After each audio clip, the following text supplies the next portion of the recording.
subscribe my channel. ಎಲ್ಲರಿಗೂ ನಮಸ್ಕಾರಗಳು. ಇಂದಿನ ವಿಡಿಯೋದಲ್ಲಿ ನಾವು 7ನೇ ತರಗತಿಯ ಕನ್ನಡ ವಿಷಯದ ಭಾಗ 2ರಲ್ಲಿನ 8ನೇ ಪದ್ಯವಾದ ಅಭಿಮನ್ಯು ಪರಾಕ್ರಮ ಎಂಬ ಪದ್ಯದ ಪ್ರಶ್ನೋತ್ತರಗಳನ್ನು ತಿಳಿಯೋಣ ಮಕ್ಕಳೇ.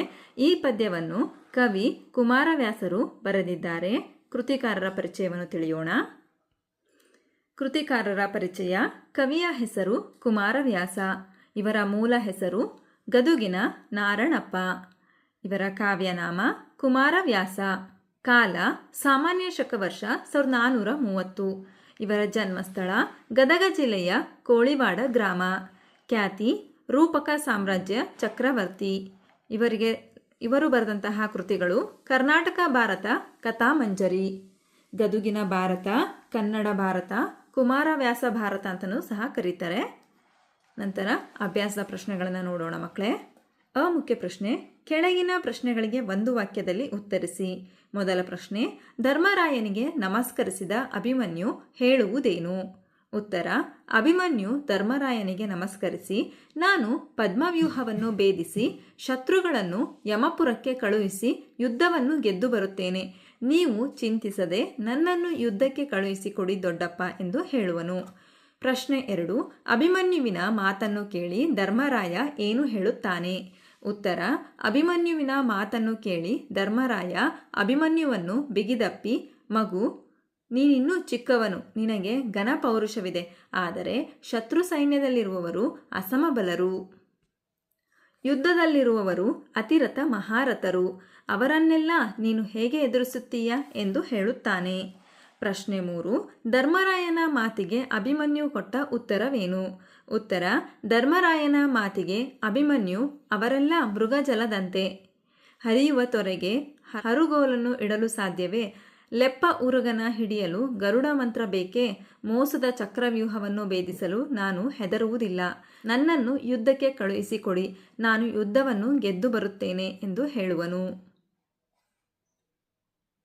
ಮುಖ್ಯ ಪ್ರಶ್ನೆ. ಕೆಳಗಿನ ಪ್ರಶ್ನೆಗಳಿಗೆ 2-3 ವಾಕ್ಯಗಳಲ್ಲಿ ಉತ್ತರಿಸಿ. ಮೊದಲ ಪ್ರಶ್ನೆ. ಲೆಪ್ಪದುರುಗನ ಹಿಡಿಯಲೇತಕ್ಕೆ ಗರುಡ ಮಂತ್ರವು ಎಂದರೇನು? ಉತ್ತರ.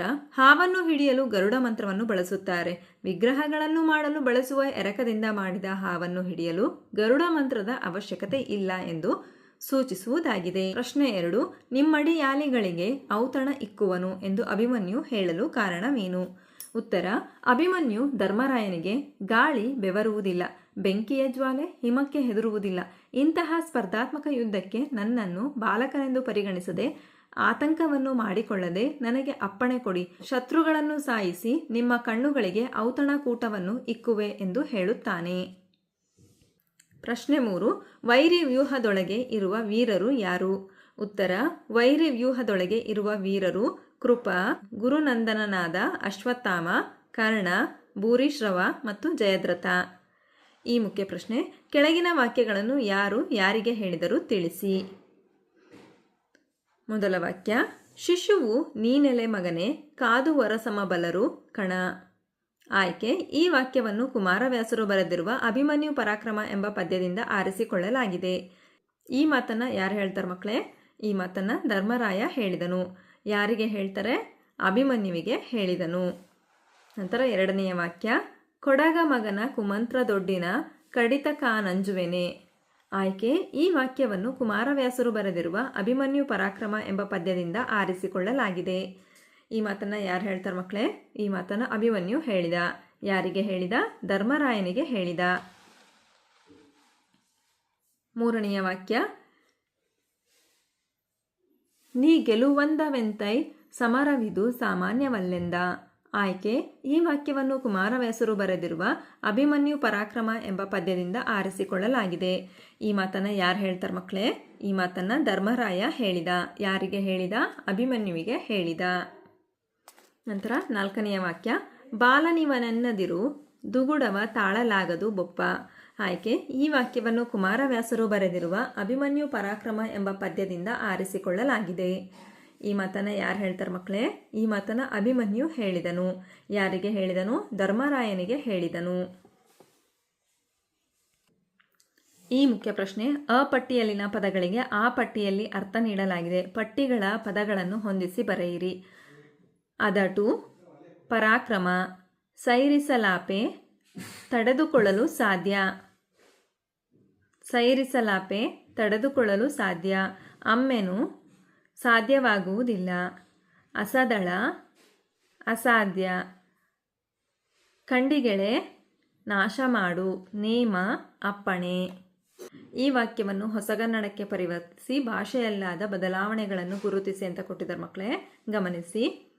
ನೋಡಿ, ಅಭಿಮನ್ಯು ಜನಪನ ಅಂಗ್ರಿಗೆ ಮಣಿದು ಕೈ ಮುಗಿದು ಎನಗೆ ಬೆಸಸೈ ಬೊಪ್ಪ ಮಹಾ ಆಹವದ ಒಳಗೆ ಪದ್ಮವ್ಯೂಹ ಭೇದನವ ತಾಬಲ್ಲೆನು ಅನುವರವ ಗೆಲುವೆನು ಅಹಿತರನು ಕೃತಾಂತನ ಮನೆಗೆ ಕಳುಹಿವೆನ್ ನೀನ್ ಇನಿತು ಚಿಂತಿಸಲೇಕೆ ಕಾಳಗಕ್ಕೆ ಎನ್ನ ಕಳುಹು ಎಂದ.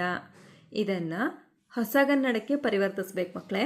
ನೋಡಿ, ಅಭಿಮನ್ಯುವು ಧರ್ಮರಾಯನ ಪಾದಕ್ಕೆ ನಮಸ್ಕರಿಸಿ ಕೈ ಮುಗಿದು ನನಗೆ ಅಪ್ಪಣೆ ಮಾಡಿ ದೊಡ್ಡಪ್ಪ, ಈ ಯುದ್ಧದ ಪದ್ಮವ್ಯೂಹವನ್ನು ಭೇದಿಸುವುದು ನನಗೆ ತಿಳಿದಿದೆ. ಯುದ್ಧವನ್ನು ಗೆಲ್ಲುವೆನು, ಶತ್ರುಗಳನ್ನು ಯಮನ ಮನೆಗೆ ಕಳುಹಿಸುವೆನು. ನೀನು ಚಿಂತಿಸಬೇಡ, ನನ್ನನ್ನು ಯುದ್ಧಕ್ಕೆ ಕಳುಹಿಸು ಎಂದನು. ಚಟುವಟಿಕೆಯನ್ನು ಗಮನಿಸಿ ಮಕ್ಕಳೇ. ಪಠ್ಯದಲ್ಲಿರುವ ಈ ಸಾಲುಗಳನ್ನು ಓದಿ ಅರ್ಥ ಮಾಡಿಕೊಳ್ಳಿ. ಮರೀಚಿಯ ತೊರೆಗೆ ಹರುಗೋಲಿಡುವರುಂಟೆ. ಇದರ ಅರ್ಥ, ಮೃಗಜಲದ ನದಿಯಲ್ಲಿ ದೋಣಿಯನ್ನು ನಡೆಸಲು ಸಾಧ್ಯವೇ? ನಂತರ ಪ್ರಶ್ನೆ 2, ಲೆಪ್ಪದುರ್ಗನ ಹಿಡಿಯಲೇತಕ್ಕೆ ಗರುಡ ಮಂತ್ರವು. ಇದರ ಅರ್ಥ, ಲೋಹದ ಹಾವನ್ನು ಹಿಡಿಯಲು ಗರುಡ ಮಂತ್ರವು ಏಕೆ? ನಂತರ 3ನೆಯ ವಾಕ್ಯವನ್ನು ಗಮನಿಸಿ ಮಕ್ಕಳೇ. ಗಾಳಿ ಬೆಮರುವುದುಂಟೆ ಅಂದರೆ ಗಾಳಿ ಬೆವರುವುದುಂಟೆ. ನಂತರ 4ನೆಯ ವಾಕ್ಯ, ವಹ್ನಿ ಜ್ವಾಲೆ ಹಿಮ ಕುಂಜುವುದೇ. ಇದರರ್ಥ, ಅಗ್ನಿಜ್ವಾಲೆ ಹಿಮಕ್ಕೆ ಅಂಜುವುದೇ. ನಂತರ 5ನೆಯ ವಾಕ್ಯ, ಮಂಜಿನ ಮೇಲುಗಾಳಿಗ ಉಂಟೆ ಬಲು ಬೇಸಗೆಯ ಬಿಸಿಲೊಳಗೆ. ಇದರರ್ಥ, ಕಡು ಬೇಸಿಗೆಯ ಬಿಸಿಲಿನೊಳಗೆ ಮಂಜಿನ ಸ್ಪರ್ಧಾತ್ಮಕವಾದ ಯುದ್ಧ ನಡೆಯುವುದುಂಟೆ ಅಂತ ಅರ್ಥ. ಈ ಪದ್ಯದಲ್ಲಿ ಬಂದಿರತಕ್ಕಂತಹ ಎಲ್ಲ ಪ್ರಶ್ನೆಗಳಿಗೆ ನಿಮಗೆ ಉತ್ತರ ಲಭಿಸಿದೆ ಅಂತ ನಾನು ಭಾವಿಸ್ತಾ ಇದ್ದೀನಿ. ಧನ್ಯವಾದಗಳು. ನಮ್ಮ ವಿಡಿಯೋ ಇಷ್ಟವಾದಲ್ಲಿ ಪ್ಲೀಸ್ ಸಬ್ಸ್ಕ್ರೈಬ್ ಮಾಡಿ, ಲೈಕ್ ಮಾಡಿ, ಶೇರ್ ಮಾಡಿ, ಪ್ರೋತ್ಸಾಹಿಸಿ.